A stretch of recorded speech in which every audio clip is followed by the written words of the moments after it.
कहानी की शुरुआत में हम ड्रासा नाम की एक शार्प शूटर को देखते हैं जो पिछले कई घंटों से एक टनल में छुपी हुई है। दरअसल वह यहाँ अपने शिकार का इंतजार कर रही होती है। ड्रासा को पास के एयरपोर्ट पर एक गवर्नमेंट अफसर को मारने का टास्क दिया गया था। कुछ ही देर बाद रनवे पर एक प्लेन लैंड करता है। ड्रासा को जैसे ही अपना शिकार नजर आया उसने उसे कई किलोमीटर दूर से एक ही शॉट में खत्म कर दिया। ड्रासा अपना ये काम इतनी बारीकी से अंजाम देती है कि वहाँ पर मौजूद गार्ड्स को पता ही नहीं चलता कि गोली किसने और कहाँ से चलाई। मिशन कंप्लीट करने के बाद ड्रासा अपनी माँ की कब्र पर जाती है जहाँ उसका फादर पहले से ही मौजूद होता है। यहाँ हमें ड्रासा के बारे में एक और बात मालूम होती है कि जब भी वह किसी को अपनी राइफल से मारती है तो उस बुलेट के कवर को अपने पास रख लेती है और फिर वह इन बुलेट कवर्स को अपने पिता को सौंप देती है। दरअसल ड्रासा एक कॉन्ट्रैक्ट किलर थी, यानी वह पैसों के लिए लोगों को मारा करती थी और अब तक कई लोगों को मार चुकी थी। इसे लोगों को मारना तो बिल्कुल अच्छा नहीं लगता था, लेकिन अब यह काम उसका पेशा बन चुका था। इसलिए ड्रासा उन बुलेट्स के कवर्स को अपने फादर को पकड़ा देती, जिससे उसका दुख थोड़ा कम हो जाता। ड्रासा अपने पिता को बताती है कि मुझे एक और नया प्रोजेक्ट मिला है जो पूरे 1 साल तक चलेगा। शायद इस दौरान मैं आपसे मिल नहीं पाऊंगी। जिस पर ड्रासा के फादर जवाब देते हैं, तुम हर साल आती हो और मुझे कुछ गोलियों के कवर पकड़ा देती हो, मगर अगले साल ऐसा नहीं होगा। मेरा कैंसर का लास्ट स्टेज चल रहा है, मेरे पास अब ज्यादा वक्त नहीं बचा और अगर आने वाले दिनों में मेरी मौत नहीं हुई तो मैं खुद 14 फरवरी वैलेंटाइंस डे पर अपनी जिंदगी खत्म कर लूंगा, क्योंकि अब मेरे पास जीने की कोई वजह नहीं है। तुम्हारी माँ भी मर चुकी है और तुम भी अपने काम के चलते साल में 1-2 बार मुझसे मिलने आती हो, इसलिए हो सकता है ये हमारी आखिरी मुलाकात हो। ये सुनकर ड्रासा की आंखें भर आती हैं। अब यहाँ सीन शिफ्ट होता है और हम देखते हैं इस कहानी के दूसरे लीड कैरेक्टर लेवाई को। लेवाई की जिंदगी बिल्कुल भी ठीक नहीं चल रही थी। उसे अक्सर भयानक सपने आते थे और नींद उसकी आंखों से कोसों दूर चली जाती थी। एक रात जब उसकी आंख बुरे सपने से खुलती है, लेवाई अपने घर से बाहर निकलकर समुद्र के किनारे पर आता है। यहाँ उसे थोड़ा बेहतर महसूस होता है और वह अपनी डायरी में कुछ लिखने लगता है। तभी लेवाई को अचानक उसके फोन पर एक मैसेज आता है। उस मैसेज में उसे एक एड्रेस दिया गया होता है जहाँ उसे जल्द से जल्द पहुँचने का कहा गया होता है। लेवाई बिना वक्त गंवाए एक मिलिट्री बेस पर पहुँचता है और वहाँ उसकी मुलाकात होती है एक लेडी ऑफिसर से जिसका नाम बार्तो है। बातचीत के दौरान हमें पता चलता है कि लेवाई कोई आम इंसान नहीं बल्कि एक आर्मी ऑफिसर था, लेकिन अब वह रिटायर हो चुका है और सिर्फ इतना ही नहीं, वह एक डेडली स्नाइपर भी रह चुका है। वह अब तक 200 से भी ज्यादा लोगों को स्नाइपिंग से मार चुका है। बार्तो लेवाई से कहती है, मैं तुम्हें एक मिशन पर भेजना चाहती हूँ क्योंकि तुम एक बहुत ही अच्छे स्नाइपर हो और ये सिर्फ तुम ही कर सकते हो। लेकिन मिशन पर भेजने से पहले बार्तो लेवाई से एक बहुत ही जरूरी सवाल पूछती है, अगर तुम इस मिशन पर गए तो क्या तुम्हें याद करने वाला पीछे कोई है? ये बात सुनकर लेवाई को कुछ अजीब लगने लगता है, लेकिन फिर वह जवाब देता है, नहीं, मेरा इस दुनिया में अब कोई भी अपना नहीं है। ये सुनकर वो लेडी लेवाई से कहती है, तुम तैयारी कर लो, कुछ घंटे बाद तुम्हें उस मिशन पर भेजा जाएगा और वहाँ तुम्हें 1 साल के लिए रहना है। इसके बाद लेवाई को बेहोश कर दिया जाता है और जब उसकी आंख खुलती है तो वह अपने आप को एक एरोप्लेन में पाता है। लेवाई कुछ समझ नहीं पाता कि आखिर उसे कहाँ ले जाया जा रहा है और उसे किस तरह का मिशन सौंपा गया है। इसलिए लेवाई वहाँ पर मौजूद एक सोल्जर से पूछता है, मुझे कहाँ ले जाया जा रहा है? लेकिन वह सोल्जर लेवाई की इस बात का कोई जवाब नहीं देता, बस इतना कहता है, अपना आईडी और वॉच हमें दे दो, ये सब तुम्हें तब वापस मिलेगा जब तुम्हारा मिशन पूरा हो जाएगा। थोड़ी देर बाद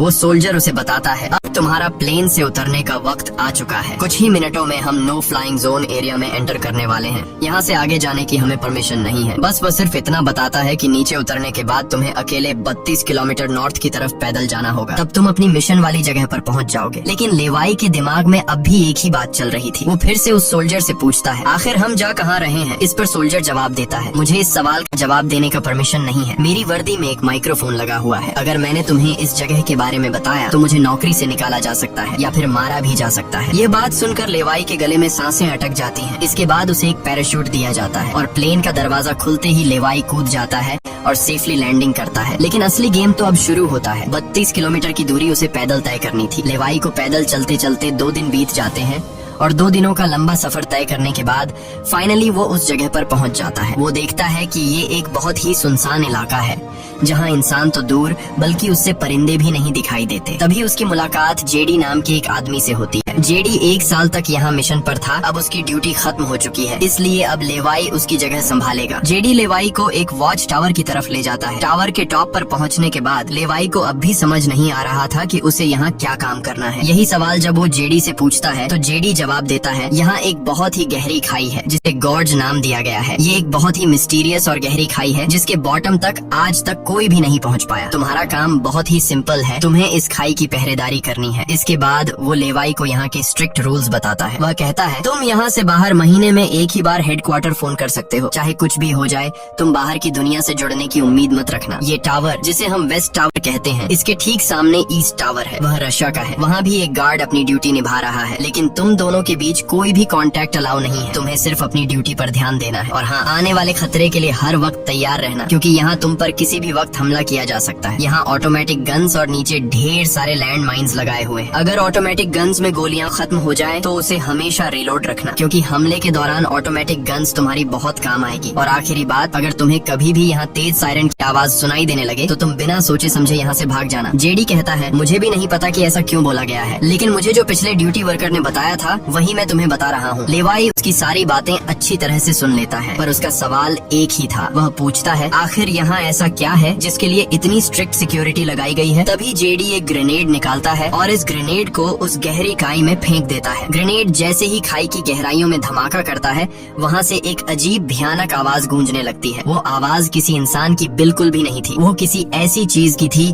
जो अंधेरे में छुपी थी। जेडी लेवाई की तरफ देखता है और कहता है ये आवाज जो तुम सुन रहे हो ये उन क्रीचर्स की है जिन्हें हम हॉलोमैन कहते हैं। ये क्रीचर्स इस घड़े के अंदर रहते हैं और तुम्हारी यहाँ पर ड्यूटी ये है कि इस घड़े के अंदर से किसी भी क्रीचर को बाहर निकलने नहीं देना है। कहा जाता है कि 1940 में यूएस आर्मी के 2400 आर्मी सोल्जर्स को इस गड्ढे के अंदर भेजा गया था, ताकि यह सोल्जर्स उस गड्ढे के अंदर मौजूद सभी क्रीचर्स को खत्म कर सकें। लेकिन आज तक उनमें से एक भी जिंदा सोल्जर वापस लौट कर नहीं आया। और अब जेडी लेवाई को पूरी इन्फॉर्मेशन हर एक चीज का बताकर घर वापस जाने की तैयारी करने लगा, क्योंकि उसने यहाँ 1 साल की ड्यूटी पूरी कर दी। अब लेवाई को यहाँ 1 साल तक ड्यूटी देनी थी। जेडी लेवाई को अलविदा कहकर यहाँ से निकल पड़ता है। वह बहुत खुश था क्योंकि 1 साल बाद वह घर जाने वाला था, लेकिन उसे पता नहीं था कि आगे उसके साथ कुछ ऐसा होने वाला है जिसके बारे में सोचने से भी डर लगता है। लोकेशन पर पहुंचने के बाद जेडी जैसे ही स्मोक करता है, तब एक हेलीकॉप्टर उसे लेने के लिए आता है। वह हेलीकॉप्टर उसके लिए रस्सी नीचे फेंकता है और जेडी इस रस्सी के जरिए ऊपर हेलीकॉप्टर में चढ़ने लगता है। हेलीकॉप्टर में बैठा एक सोल्जर पहले जेडी की आइडेंटिटी कंफर्म करता है। जेडी जब उसे अपनी पूरी इन्फॉर्मेशन देता है तो हेलीकॉप्टर में बैठा वो सोल्जर पहले जेडी को शूट करता है और उसके बाद उसकी रस्सी काट कर उसे नीचे गिरा देता है। अब यहाँ एक बात तो साफ हो चुकी थी कि जो इस जगह आता है वो यहाँ से कभी लौट नहीं पाता। इसके बाद हमें अगले दिन का सीन दिखाया जाता है। लेवाई अपने काम को निभाने लगता है। सबसे पहले वो यहाँ की कुछ रिपोर्ट्स चेक करता है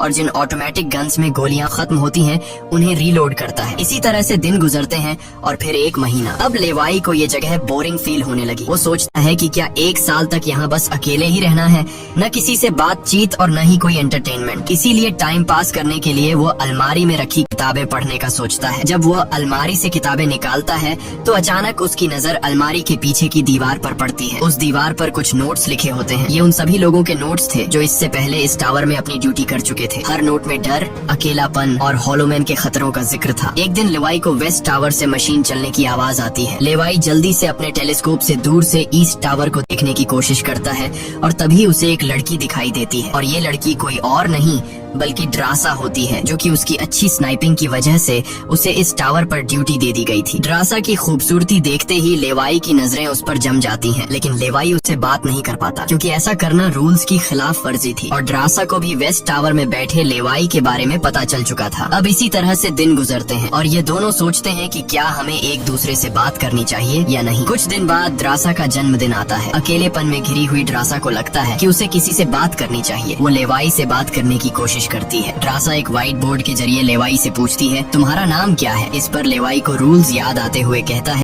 कि नाम बताना अलाउड नहीं है, लेकिन ड्रासा मुस्कुराते हुए अपना नाम बताती है, मेरा नाम ड्रासा है। लेवाई भी ज्यादा न सोचते हुए अपना नाम बता देता है। ड्रासा बताती है कि आज मेरा बर्थडे है और ड्रासा अपने बर्थडे को सेलिब्रेट करते हुए डांस करने लगती है। ड्रासा लेवाई से पूछती है क्या तुम्हें डांस करना आता है। लेवाई बताता है नहीं, मुझे डांस करना बिल्कुल भी नहीं आता। जिस पर ड्रासा पूछती है तो फिर तुम्हें क्या करना आता है। लेवाई जवाब देते हुए बोर्ड पर लिखता है मैं शूटिंग थोड़ी बहुत अच्छी कर लेता यहाँ ट्रासा उसकी शूटिंग स्किल्स चेक करने के लिए अपने टावर पर एक छोटी सी बॉटल उसके सामने रख देती है और लेवाई अपने टारगेट को निशाने पर रखते हुए एक ही गोली में उस बॉटल को फोड़ देता है। अब यहाँ ट्रासा भी पीछे रहने वाली नहीं थी। वह भी अपनी शूटिंग स्किल्स को दिखाते हुए लेवाई के टावर में रखी एक छोटी सी बॉटल को बिल्कुल परफेक्ट शूट कर लेती है, जिससे लेवाई को पता चलता है कि ट्रासा कोई आम लड़की नहीं बल्कि वह एक डेडली स्नाइपर है। धीरे धीरे दोनों की बातचीत बढ़ने लगती है। ट्रासा और लेवाई एक दूसरे को समझने लगते हैं, लेकिन तभी जब ये दोनों बातचीत में मसरूफ होते हैं, ट्रासा की नजर अचानक नीचे गड्ढे की तरफ जाती है। वो देखती है कि नीचे से कुछ भयानक क्रीचर्स यानी होलोमैन तेजी से वेस्ट टावर की तरफ चढ़ रहे हैं। वह जल्दी से लेवाई को अलर्ट करती है, नीचे देखो, तुम्हारी तरफ कुछ क्रीचर्स बढ़ रहे हैं। लेवाई जैसे ही नीचे देखता है, उसकी आंखें चौंक जाती हैं। नीचे सिर्फ एक या दो नहीं बल्कि हजारों क्रीचर्स ऊपर की ओर बढ़ रहे होते हैं। वो बिना वक्त गंवाए अपनी स्नाइपर राइफल उठाता है और एक एक करके क्रीचर्स को शूट करने लगता है, लेकिन क्रीचर्स की तादाद इतनी ज्यादा होती है कि लेवाई उन्हें अकेले संभाल नहीं पाता। इसलिए ट्रासा भी अपनी मशीन गन से गोलियां बरसाने लगती है। अब वेस्ट टावर यानी ट्रासा की तरफ भी क्रीचर्स बढ़ने लगे। ये दोनों अपनी अपनी साइड से इन क्रीचर्स को मारने लगते हैं, लेकिन तभी लेवाई देखता है कि एक क्रीचर ऊपर ट्रासा के टावर तक पहुंच चुका है और वह क्रीचर जैसे ही ट्रासा पर हमला करने वाला होता है तो लेवाई ईस्ट टावर से अपनी जबरदस्त स्नाइपिंग स्किल्स का इस्तेमाल करते हुए उस क्रीचर को मार गिराता है। अब लेवाई और ट्रासा दोनों को एहसास हो जाता है कि इस खतरनाक जगह में अगर जिंदा रहना है तो उन्हें मिलकर लड़ना होगा। सब कुछ संभालने के बाद ट्रासा बताती है, ये मेरी लाइफ का सबसे बेस्ट बर्थडे था। अगली सुबह लेवाई नीचे लगी लैंड माइन्स को ठीक करता है और ऑटोमेटिक गन को रीलोड करता है। तभी अचानक खाई के अंदर से एक ड्रोन निकलता है। वो ड्रोन कुछ सेकंड्स तक लेवाई की तरफ देखता है। ड्रोन अजीब तरीके से स्कैन करता है। ये देखकर लेवाई हैरान रह जाता है और उसे कुछ समझ नहीं आता कि ये ड्रोन क्यों और किसके लिए भेजा गया था। इस तरह से दिन गुजरते हैं और फिर महीने। इन दोनों की आपस में दोस्ती होने के बाद अब उनके दिन अच्छे गुजर रहे थे और अब उन्हें अकेलापन बिल्कुल भी महसूस नहीं होता था। पर एक दिन ट्रासा बहुत ज्यादा सैड होती है क्योंकि आज 14 फेब था और उसे याद आता है कि उसके फादर ने कहा था कि अगर कैंसर की वजह से आने वाले कुछ दिनों में नहीं मरा तो वो 14 फेब के दिन खुद को मार देगा। और यहाँ ट्रासा बोर्ड पर लिखकर लेवाई को बताती है, आज मैं खुद को बहुत ही अकेली महसूस कर रही हूँ। अगर आज मेरे पास कोई होता तो बहुत अच्छा होता। लेवाई को भी पहले ही दिन से ट्रासा से मिलने का मन था और आज वो खुद को रोक नहीं पाता। वो ट्रासा के पास जाने का प्लान बना लेता है। वह एक रॉकेट लॉन्चर के जरिए ईस्ट टावर तक पहुँचने का जुगाड़ कर लेता है। अगली सुबह वो रॉकेट लॉन्चर का इस्तेमाल करके एक मजबूत रस्सी को ट्रासा की तरफ फेंकता है, जिसके बाद ट्रासा टावर के बाहर आती है और वो रस्सी को मजबूती से एक पेड़ के साथ बांध देती है ताकि लेवाई रस्सी के जरिए लटक कर ईस्ट टावर तक पहुंच जाए। लेवाई बिना देर किए उस रस्सी के सहारे ईस्ट टावर की ओर बढ़ने लगता है, लेकिन बीच में वो अटक जाता है क्योंकि आगे रस्सी की ढलान खत्म हो चुकी थी। इसलिए अब लेवाई हाथों की मदद से आगे बढ़ने लगता है और करीब आधा घंटा हाथों की मदद से सफर करने के बाद वो ट्रासा के टावर तक पहुंच जाता है। ट्रासा उसे वेलकम करती है और कहती है, तुमसे बहुत ही गंदी पसीने की बू आ रही है, इसलिए पहले तुम नहा लो, फिर मैं तुमसे मिलूंगी। लेवाई को ये सुनकर हंसी आ जाती है। वह कुछ कहता नहीं, बस सिर हिलाकर मान जाता है। ट्रासा यहाँ पर शरारत करते हुए उसके कपड़े दूर जाकर छिपा लेती है और सीसीटीवी कैमरा के जरिए लेवाई को देख रही होती है, जो टावर में मौजूद शावर में नहा रहा होता है। उसके बाद लेवाई और ट्रासा एक साथ बैठकर काफी देर तक बातें करते हैं। ट्रासा उससे अपनी पूरी स्टोरी बताती है और बताती है कि अब इस दुनिया में मेरा कोई नहीं रहा, सिर्फ मेरे फादर जिंदा बचे थे, पर कल के दिन उसने भी खुद को मार दिया होगा। यहाँ लेवाई भी ट्रासा को रात में आने वाले भयानक सपने और अपने उन दिनों के किस्से सुनाता है जब वो यूएस आर्मी में था। इस तरह से बातें करते करते रात हो जाती है। ट्रासा यहाँ एक सॉफ्ट म्यूजिक लगा लेती है। ये दोनों म्यूजिक की धुन पर डांस करने लगते हैं। इसी डांस के दौरान वो एक दूसरे के करीब आने लगते हैं और उनके बीच रोमांस होने लगता है। कुछ देर बाद लेवाई ट्रासा की तरफ देखकर एक मुस्कान के साथ कहता है, मैंने तुम्हारे लिए एक शायरी लिखी है, जब हम यहाँ से निकलेंगे तभी मैं तुम्हें वो शायरी दूंगा। अगले दिन लेवाई को वापस अपने वेस्ट टावर लौटना था। वह ट्रासा को अलविदा कहता है और रस्सी के सहारे वेस्ट टावर की तरफ चलना शुरू कर देता है। ट्रासा भी उसे जाते हुए देखती रहती है, लेकिन तभी हम देखते हैं कि कुछ क्रीचर्स ऊपर टावर की तरफ बढ़ रहे हैं, जिनमें से एक क्रीचर वहाँ लगे लैंड माइन से टकरा जाता है और एक जोरदार धमाका होता है। लैंड माइन के फटने से जो उसके लोहे के पार्ट्स हवा में उड़ जाते हैं, उनमें से एक पार्ट रस्सी से टकरा जाता है, जिससे रस्सी टूट जाती है और वो तेजी से उस खाई में गिर जाता है।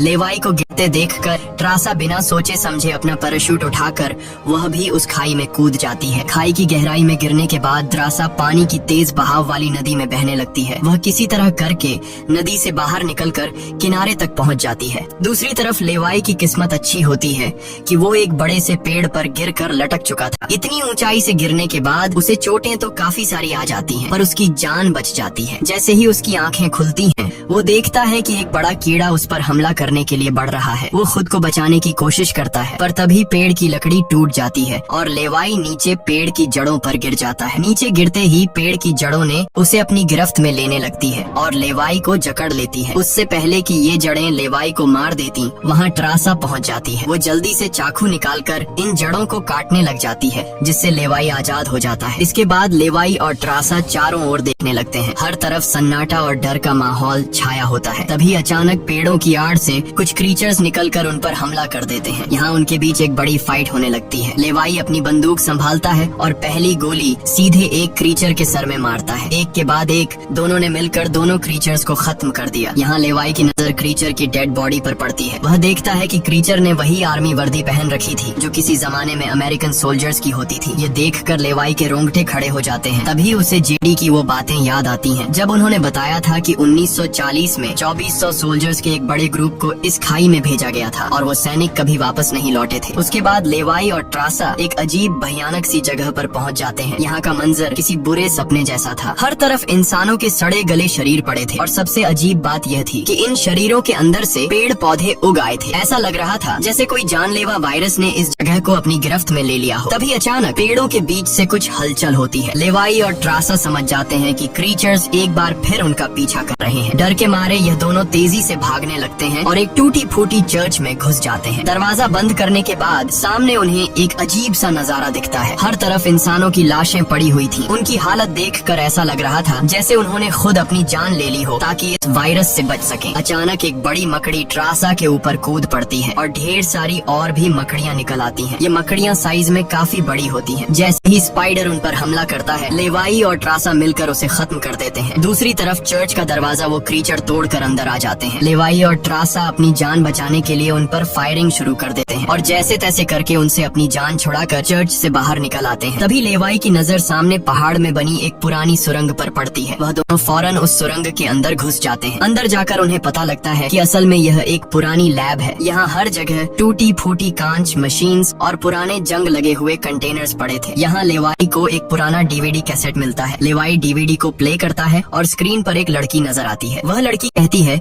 कि हम लोग यहाँ एक सीक्रेट केमिकल मिसाइल प्रोजेक्ट पर काम कर रहे थे। हमारे साथ सैकड़ों साइंटिस्ट थे, पर एक दिन यहाँ भूकंप आया। भूकंप के तेज झटके से मिसाइल की केमिकल लीक हो गई। जहरीला केमिकल हवा में मिलने लगा। कुछ ही घंटों में लोग वायरस से इन्फेक्ट होने लगे। वह लड़की अपना पेट दिखाते हुए बताती है कि मैं भी इन्फेक्टेड हूँ। हालांकि हमने मिलिट्री को सब कुछ बताया। हमने उनसे कहा कि इस पूरे इलाके को बॉम्बिंग करके तबाह कर दिया जाए ताकि इन्फेक्शन और फैल न सके, लेकिन उन्होंने हमारी बात नहीं सुनी। इस वीडियो को देखने के बाद लेवाई को वहाँ एक नए जमाने का कंप्यूटर मिलता है। लेवाई को समझ नहीं आता कि इस जगह में आज के दौर का कंप्यूटर कैसे रखा गया है। लेवाई उसे ऑन करता है और उसमें मौजूद जानकारी को देखकर एकदम सुन रह जाता है। उसे डार्क लेक नाम की एक कंपनी के बारे में पता चलता है जो पैरामिलिट्री बनाने का काम करती है। ये कंपनी यहाँ से इन्फेक्टेड लोगों के सैंपल्स इकट्ठा करके अपने कंट्री के सोल्जर्स को सुपर सोल्जर्स में कन्वर्ट करने के लिए उन पर एक्सपेरिमेंट करती है। यही वजह है कि कोई भी देश इस जगह को मिटाना नहीं चाहता। इसके अलावा लेवाई को यह भी पता चलता है कि यह जो खाई है, यहाँ पर एक बहुत ही बड़ा मिसाइल है जिसकी एक्टिवेशन पर जब वो फटेगा तो 4.2 किलोमीटर की लंबाई में सब कुछ मिटा देगा। लेवाई और ट्रासा ये सारा राज समझ जाते हैं। उन्हें पता चल जाता है कि जिस लेडी बार्तो ने उन्हें यहाँ भेजा था वही इस जगह की ओनर है और वो इस जगह का गलत इस्तेमाल कर रही है। और इस जगह को सीक्रेट रखने के लिए लेडी बार्तो हमेशा ऐसे इंसान को यहाँ पर ड्यूटी के लिए चुनती थी जिसका पीछे कोई पूछने वाला नहीं हो, और उस इंसान को यहाँ साल भर ड्यूटी करने के बाद मार दिया जाता, जिस तरह से जेडी को मार दिया गया था ताकि वो बाहर आकर दुनिया को इस जगह के बारे में नहीं बता सके। ये सब जानने के बाद जैसे ही ये दोनों वहाँ से निकलते हैं, तभी एक घुड़सवार क्रीचर ट्रासा को रस्सी से जकड़कर अपने साथ ले जाता है। लेवाई ट्रासा की तलाश में यहाँ वहाँ भटकता है, लेकिन उसे ट्रासा कहीं दिखाई नहीं दे रही थी। तभी लेवाई एक ऐसी जगह पर पहुँचता है जहाँ एक बड़ी मिसाइल रखी हुई थी। ये वही मिसाइल थी जिसके बारे में डार्क लेक कंपनी के कंप्यूटर से लेवाई को जानकारी मिली थी। लेवाई को सब कुछ साफ समझ आ चुका था। असल में वॉच टावर में पहले रह चुके लोग जब यह कहते थे कि अगर साइरन सायरन की आवाज सुनाई दे तो जितनी जल्दी हो सके यहाँ से भाग जाना चाहिए। वो दरअसल इस मिसाइल की ही बात कर रहे थे। दूसरी तरफ ट्रासा अब उस क्रीचर के कब्जे में थी। ट्रासा खुद को छुड़ाने की कोशिश करती है और जैसे तैसे करके वो खुद को छुड़ा लेती है। आजाद होते ही ट्रासा और क्रीचर के बीच फाइट छिड़ जाती है। लेवाई भी ट्रासा को ढूंढते ढूंढते वहाँ पहुँच जाता है और वह भी फौरन क्रीचर पर हमला कर देता है और ये दोनों मिलकर उसे आग लगाकर जला देते हैं। और अब बारी आती है इन लोगों की यहाँ से निकलने की, मगर आगे का रास्ता और भी ज्यादा मुश्किल था। जैसे ही लेवाई और ट्रासा आगे बढ़ते हैं, सामने एक खतरनाक इलाका आता है जहाँ से निकलना एक बहुत ही बड़ा चैलेंज था। यहाँ इंसान और पौधे आपस में पूरी तरह से जुड़े हुए थे, जैसे कि वह किसी खतरनाक एक्सपेरिमेंट का नतीजा हो। खैर, ये लोग हर कदम को संभाल कर रखते हुए आगे बढ़ते हैं कि तभी ट्रासा का पैर फिसल जाता है, जिससे ये पौधे एक्टिवेट हो जाते हैं। वो ट्रासा को जकड़ लेते हैं, लेकिन यहाँ लेवाई हिम्मत दिखाते हुए आगे बढ़ता है और अपनी पूरी ताकत से ट्रासा को छुड़ा लेता है। वह बॉम्ब का इस्तेमाल करके वहाँ के पूरे प्लांट सिस्टम को उड़ा देता है। लेवाई ट्रासा को लेकर वहाँ से बाहर निकल आता है। थोड़ा सा आगे चलने के बाद उन्हें एक गैराज नजर आता है जहाँ पर एक गाड़ी खड़ी होती है। ये दोनों जल्दी से उस गाड़ी में बैठ जाते हैं और उस जगह से निकलने की कोशिश करने लगते हैं। आखिरकार कुछ दूरी तय करने के बाद उन्हें एक रस्सी नजर आती है जो ऊपर वॉच टावर तक जाती थी, लेकिन अब वो क्रीचर्स भी उनका पीछा करते हुए वहाँ तक पहुँच चुके थे। अब यहाँ रस्सी को हाथों से पकड़कर ये लोग अगर ऊपर चढ़ते तो ये क्रीचर्स इन्हें मार देते। इसलिए लेवाई समझदारी से काम लेते हुए जीप को रस्सी से बांधकर ऊपर चढ़ने लगते हैं। ये लोग जीप को इसलिए रस्सी से बांध लेते हैं ताकि ये दोनों जीप में बैठकर उनके हाथ क्रीचर्स के साथ लड़ने के लिए फ्री हों। वो क्रीचर्स उन पर हमला करते हैं और यहाँ उनके बीच एक बड़ी फाइट होती है, लेकिन वो क्रीचर्स तादाद में काफी ज्यादा थे, इसलिए वो इन पर भारी पड़ रहे थे। यहाँ लेवाई के दिमाग में एक आइडिया आता है। वह जीप की पेट्रोल टैंक इन क्रीचर्स पर लीक कर देता है, जिससे निकलने वाले तेल को आग लगाकर उन सभी क्रीचर्स को जला देता है और आखिर में ये लोग उस जीप की रस्सी काट कर उसे नीचे छोड़ देते हैं, जिससे वो सभी क्रीचर्स मारे जाते हैं। इस तरह से ये लोग फाइनली ऊपर चढ़ने में कामयाब हो जाते हैं। अब इन दोनों को पता चल चुका था कि अगर ये दोनों यहाँ साल भर ड्यूटी कर भी लें, तब भी आखिर में इन दोनों को मार दिया जाएगा। इसलिए अब ये दोनों एक बड़ा फैसला करते हैं कि अब वो इस जगह की रक्षा नहीं करेंगे, बल्कि इस जगह को तबाह कर देंगे ताकि इनकी तरह कोई दूसरा सोल्जर यहाँ पर न फंस सके और इस जगह का गलत इस्तेमाल बंद हो जाए। ये सब करने के बाद ये दोनों यहाँ से दूर जाकर एक नई जिंदगी की शुरुआत करेंगे। यहाँ ट्रासा कहती है, मेरे पास फ्रांस में छुपने के लिए एक जगह है, हम वहाँ जाकर शादी करेंगे और आगे की जिंदगी वहीं पर बिताएंगे। लेवाई ट्रासा की बात मान जाता है और अब वह कहता है, मुझे वापस अपने टावर पर जाना होगा। मैं वहाँ जाकर टावर में एक बॉम्ब फिट करूंगा और साथ ही इस मिसाइल को भी एक्टिवेट कर दूंगा, जिससे यह पूरी जगह तबाह हो जाएगी। जिसके बाद लेवाई रस्सी की मदद से अपने टावर तक पहुंच जाता है। इस बीच लेडी बार्तो लेवाई से कांटेक्ट करती है और सवाल करती है, क्या तुम इस गड्ढे के अंदर गए थे, क्योंकि किसी ने हमारे कंप्यूटर को ऑन किया है। लेवाई यहाँ पर झूठ बोलकर बताता है, नहीं, मैं वहाँ नहीं गया था। लेकिन बार्तो जानती है कि लेवाई झूठ बोल रहा है। उन्होंने सिक्योरिटी कैमरास में सब कुछ देख लिया था कि लेवाई और ट्रासा दोनों गड्ढे के अंदर गए थे। फिर भी वो अपनी बात को आगे बढ़ाते हुए कहती है, अगर तुम नहीं गए तो फिर जाहिर सी बात है कि यह सारा काम उस वेस्ट टावर वाले गार्ड का है। तुम एक काम करो कि उस वेस्ट टावर वाले इंसान यानी ट्रासा को मार दो, क्योंकि उसने रूल तोड़ा है। यहाँ लेवाई हाँ तो बोल देता है, लेकिन बार्तो को पता चल चुका था कि यह उसे नहीं मारेगा और वह समझ चुकी थी कि ये दोनों अब यहाँ से भागने वाले हैं और बाहर जाकर दुनिया को इस जगह के बारे में बता देंगे। इसीलिए वह खुद हेलीकॉप्टर में यहाँ पहुँचती है। लेकिन बार्तो के पहुँचने से पहले ये दोनों अपनी पूरी तैयारी कर चुके थे। लेवाई टावर से काफी दूर जाकर अपनी लाइफ का सबसे लंबा शॉट लेता है और सीधा उस टावर पर गोली मारता है जो सीधा नीचे मिसाइल से कनेक्ट था, जिससे एक तेज सायरन बजने लगता है। अब उनके पास टाइम कम था। ये दोनों तेजी से भागने लगते हैं क्योंकि जब मिसाइल फटेगी तो वह 4.2 किलोमीटर के एरिया को तबाह कर देगी। लेवाई और ट्रासा दोनों पूरी ताकत से जंगल की ओर भागने लगते हैं। ट्रासा अपनी जान बचाते हुए उस जगह से काफी दूर निकल जाती है, लेकिन लेवाई के पैर में चोट आई थी जिससे वह तेज नहीं भाग सकता था। दूसरी तरफ बार्तो को भी यह समझ आ चुका था कि जल्द ही मिसाइल ब्लास्ट होने वाला है। ठीक इसी वक्त मिसाइल एक्टिवेट हो जाती है और एक बहुत ही बड़ा धमाका होता है जिससे पूरी खाई तबाह होने लगती है। ये ब्लास्ट इतना भयानक था कि उसके लपटने और झटके दूर तक फैल गए, जिसमें बार्तो का हेलीकॉप्टर भी उस धमाके की चपेट में आ जाता है और वह वहीं मारी जाती है। ट्रासा ने तो 4.2 किलोमीटर का फासला तय कर लिया था, लेकिन लेवाई उस धमाके की लपेट में आ जाता है और धमाके से आने वाली तेज हवा उसे पानी में गिरा देती है। दूसरी तरफ खाई में सभी क्रीचर्स मारे जाते हैं। अब सिर्फ ट्रासा उस धमाके में जिंदा बच गई थी और वह एक ऊंची जगह पर खड़ी होकर लेवाई का इंतजार करने लगी। इंतजार करते करते करते रात हो जाती है, लेकिन लेवाई का कोई अता पता नहीं चलता। वो समझ जाती है कि अब लेवाई जिंदा नहीं रहा, जिसके बाद कहानी यहाँ से कुछ महीने आगे शिफ्ट होती है। त्रासा लेवाई की लिखी हुई कविता को पढ़ती है। हर एक शब्द में उसे लेवाई की यादें महसूस होती हैं। आंखों में आंसू लिए वो अपने दिल को संभालने की कोशिश करती है। अब त्रासा एक नई जिंदगी की शुरुआत करते हुए फ्रांस के एक होटल में वेट्रेस की जॉब करने लगती है। लेकिन फिर अचानक एक दिन त्रासा के सामने लेवाई आकर खड़ा हो जाता है। वह जिंदा था। लेवाई को देखकर त्रासा की आंखें खुली की खुली रह जाती हैं। वह खुशी के मारे दौड़कर लेवाई को गले लगाती है और इसी के साथ यह कहानी खत्म हो जाती है। अगर वीडियो आपको अच्छी लगी हो तो हमारे चैनल को सब्सक्राइब और वीडियो को लाइक जरूर कीजिएगा।